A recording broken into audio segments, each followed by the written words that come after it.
दोस्तों, मैं मनीष। स्वागत है आपका मेरे चैनल क्यूरियस क्राइम्स में। आज मैं भारत के सबसे बड़े और खतरनाक हत्याकांड के बारे में बात करने वाला हूं।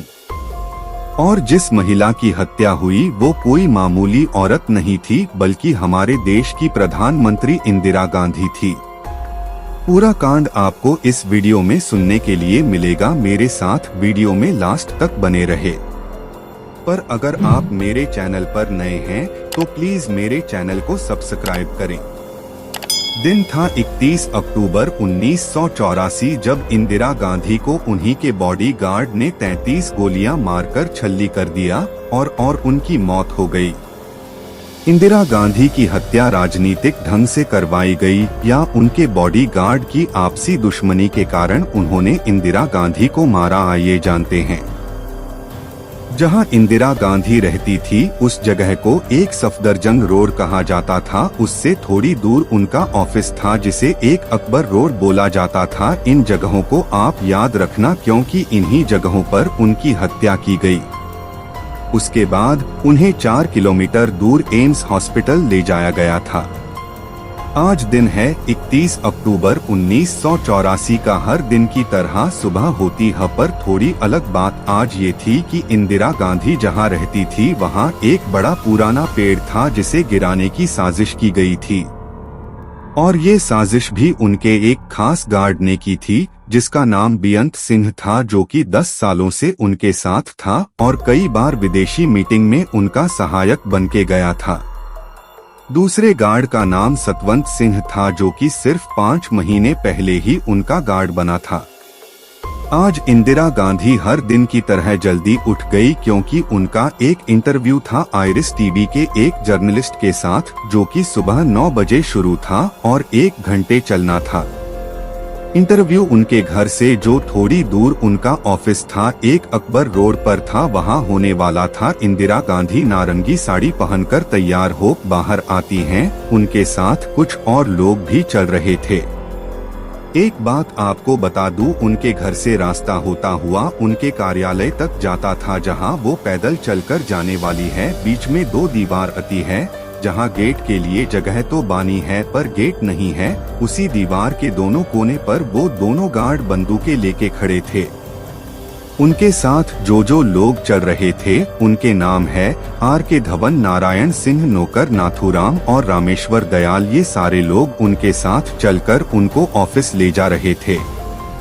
आज के दिन इंदिरा गांधी ने अपना बुलेट प्रूफ जैकेट भी नहीं पहना था। रास्ते में चलते उनका एक वेटर ट्रे में छाए कप बर्तन लेके जा रहा था मेहमान के लिए, पर इंदिरा गांधी ने कहा ये अच्छा नहीं लग रहा, दूसरे बर्तन में लायो, और वो चला गया लेने। अब वो अपने ऑफिस की और फिर से बढ़ने लगी।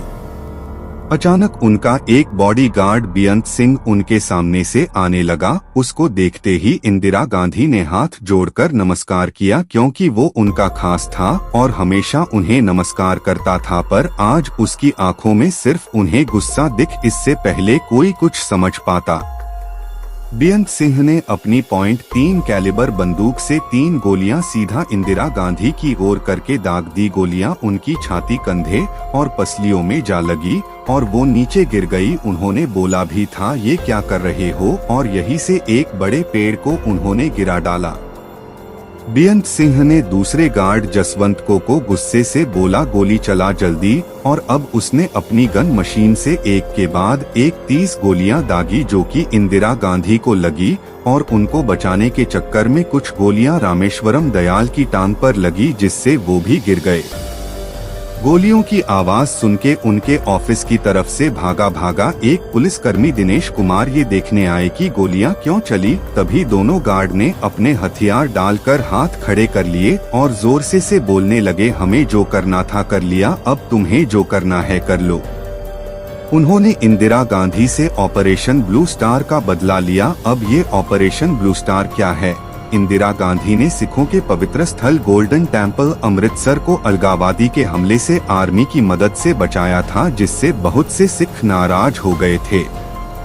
मौके पर पहुंचे पुलिसकर्मी ने उनमें से एक गार्ड को धर दबोचा और दूसरे को आर्मी के जवानों ने पकड़ लिया। एम्बुलेंस बुलाओ बुलाओ की आवाजें लगने लगी। 30 गोलियों ने उन्हें छल्ली कर दिया। वो कहावत है ना, होने को कौन टाल सकता है। आप यकीन मानेंगे, अनजाने में ही सही, इस कांड से एक दिन पहले भुवनेश्वर की रैली में उन्होंने एक भाषण में अपनी मौत की बात बोली थी और वो अगले दिन ही सच में बदल भी गई। आप जरा वो भाषण सुनिए। मुझे चिंता नहीं है कि मैं जीवित रहूं या नहीं रहूं, मेरी लंबी उम्र रही है और मैं ये, इस पर मुझे अगर गौरव किसी चीज पर है तो इस पे है कि सारा जीवन मेरा सेवा में गया, केवल इसके गौरव है और किसी चीज पे। और जब तक मुझ में सांस है तब तक सेवा ही ले जाए, और जब मेरी जान जाएगी तो मैं कह सकती हूँ कि एक एक खून का खतरा जितना मेरा है, वो एक एक खून एक भारत को जीवित करेगा। इंदिरा गांधी के कहे गए ये सारे शब्द आज 31 अक्टूबर 1984 को सही साबित होने वाले हैं। बेजान अपनी आखिरी सांसें लेती हुई वो जमीन पर पड़ी हैं, पर अभी भी उनमें जान है। आपको बता दूं कि हमेशा एक एम्बुलेंस उनके घर पर खड़ी रहती थी, पर उस दिन उसका ड्राइवर चाबी लेके गया था और छुट्टी पर था। हादसे को हुए कुछ ही मिनट हुए थे तो बाकी के लोग भी घर से बाहर आए। सोनिया गांधी ने जब उन्हें इस हाल में देखा तो उनकी चीखें निकल गई।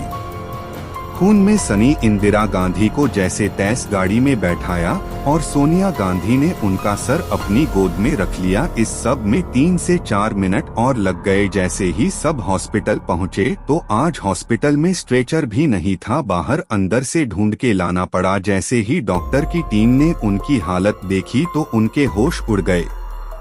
वो नेगेटिव खून की 80 बोतलें उन्हें चढ़ाई गई।